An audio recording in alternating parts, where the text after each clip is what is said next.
പഠിക്കുന്നത് ശൂന്യമായ ഒരു മനസ്സോടെയാണെന്ന് പറയാം.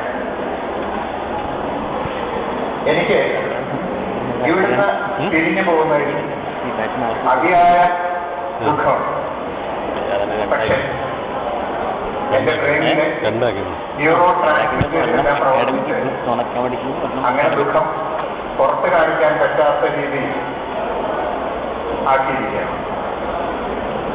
അപ്പോ ദുഃഖഭാരം താങ്ങിയല്ല ഞാനിവിടെ നിൽക്കുന്നത്, ഞാൻ റിലാക്സ്ഡാണ്. ആദ്യം ഇവര് എനിക്ക് കുറെ സർപ്രൈസുകൾ തരാനാണ് ഉദ്ദേശിച്ചിരുന്നത്.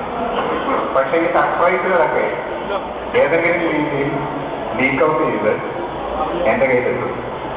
അങ്ങനെ കിട്ടിയൊരു വാക്കാണ് അക്സെപ്റ്റൻസ്. ഇപ്പൊ ഇവിടെ ആ സർപ്രൈസ് ആയിട്ട് തിരിച്ചു വന്നു, റീപ്ലേസ് തിരിച്ചെന്നായി. അപ്പൊ ഞാൻ നോക്കി അക്സെപ്റ്റൻസിന് പല സെൻസ് ഉണ്ട്. സ്വീകരിക്കുക, അംഗീകരിക്കുക, അങ്ങനെ പല പല മാനങ്ങൾ അതിനുണ്ട്. ഞാൻ ആദ്യം അംഗീകരിക്കുകയാണ്.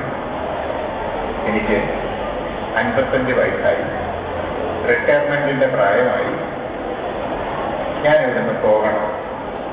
അത്